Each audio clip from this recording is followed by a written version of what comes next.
munaasabad si weyn loo soo agaasimay ayaa waxaa loo qabtay arday dhameystay dugsiga sare Hawd Secondary ee magaalada Buuhoodlo. munaasabadan ku qalanjimay ardayda ayaa waxay ka howlka jaamacadda Bariga Afrika ee farceeda magaalada Buuhoodlo. ardaydan qalanjimada ayaa waxay tirada dhamaan 80 arday. munaasabadan arday ku qalanjimada ayaa waxaa ka soo dhamaan bulshooyinka qaybaha kala duwan ee magaalada Buuhoodlo ugu horeeyay cuqaal, culumo, macallimiin, waalidiin iyo marti farabada lagu soo casuumay. ugu horeyn halka waxaa ka hadlay maamulaha Hawd Secondary Sheekh Mukhtaar Axmed Sheekh Faarax oo ka warbixiyay ardayda maanta qalanjimada ee dugsiga sare ee Hawd Secondary. sidoo kale waxaa ka hadlay gudoomiyaha waxbarashada ee magaalada Buuhoodlo Cabdikariin Maxamed Cilmi. hadalka waxay isaga dambeeyay gudoomiyaha ku-xigeenka jaamacadda Bariga Afrika, cuqaal, macallimiin iyo waalidiin dhammaantood ugu hambalyeeyay ardayda dhameystay dugsiga sare ee Hawd Secondary iyagoona sheegay inay ardaydan sii watiin iyagoo ardayda dardaarmay ayaa waxay sheegeen inay sii watiin waxbarashadooda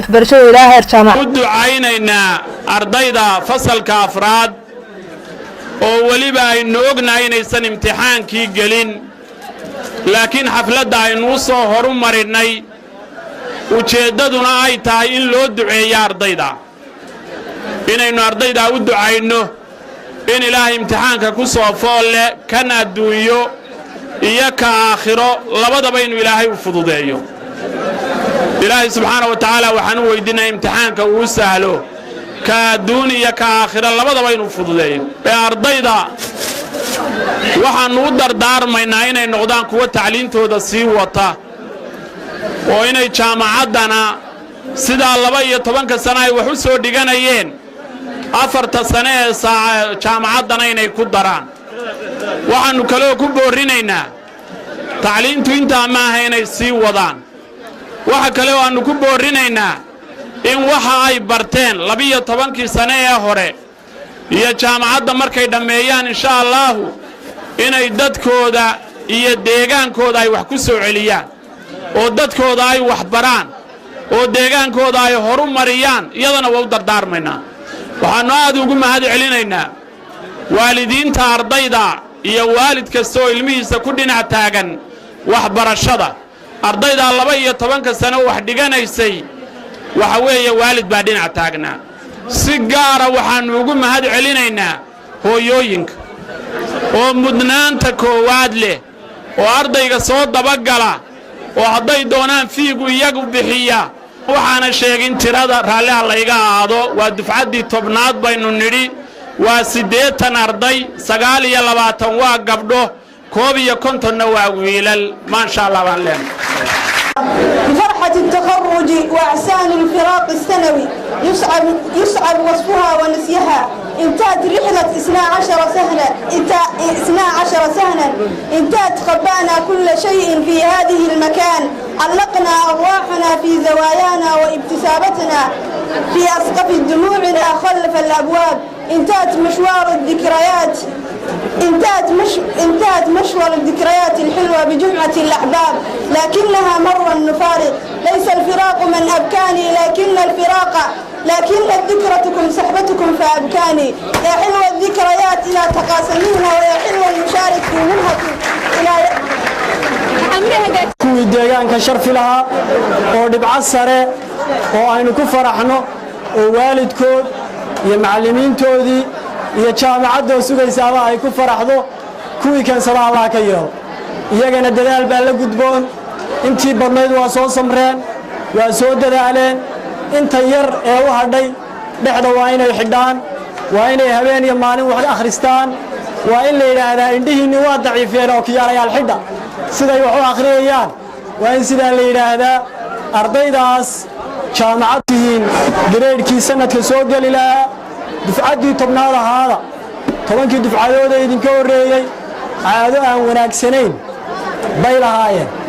caadadaasi waxay ahayd inay deegaanka ka tagaan iyagoo jaamacada ay u joogaan inay meelo kala aadaan. arrintaan noqda qoladii jabin lahayd, noqda qoladii deegaanka u hiilin lahayd, noqda qoladii jaamacadda camiri lahayd. waxaan idin rajaynayaa guul iyo baraare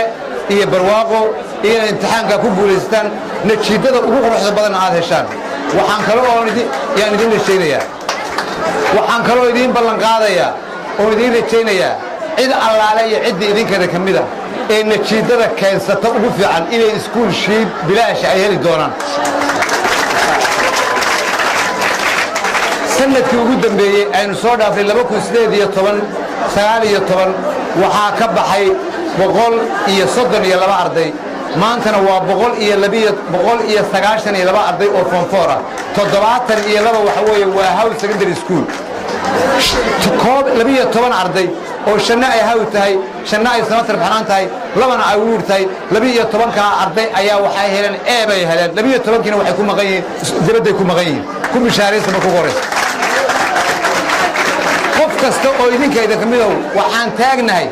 oo maanta ay aniga ii tahay waxa weeye dawlad calan leh oo dhalatay oo Soomaaliya calankii jamhuuriyadda shanta geeska maanta ay dawladda federaalka maanta dhalatay aniga maanta intay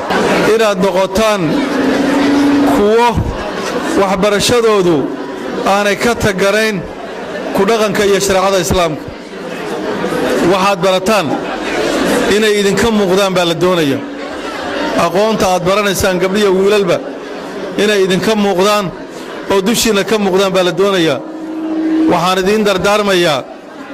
waxay idin anfacayaan waxa aad iyo aqoonta aad baranaysaan markaad diinta ilaahay ku tadbiiqisaan markaad shariicada ilaahay u hoggaansataan marka aad cibaadada ilaahay gurataan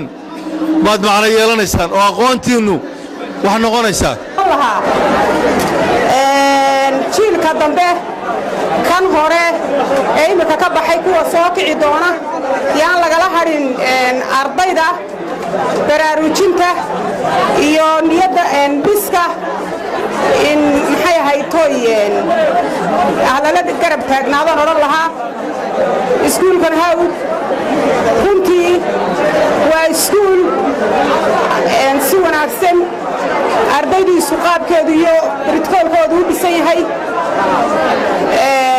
aad iyo aad baan ugu mahadnaqayaa maantay ugu mahadcelinayaa oo waxaan u hambalyeelayaa waxaan ardayda ugu dardaarmayaa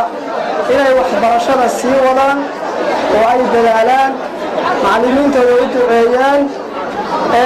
jaamacadda bariga afrikana ay ogaadaan waayo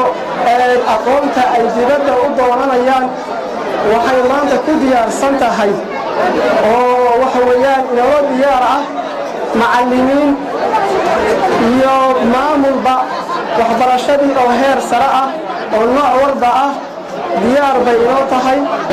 waxaan intaa ku darayaa dardaaran baan ugu darayaa intaa kolle dardaarankan aan damacsanahay xaflado aan intan ahayn oo halkan ka buuq yar oo dadkay khusaysaa ay joogaan ayaan la sugayaa laakiin hadda waan sii tibaaxaya marka ugu horraysa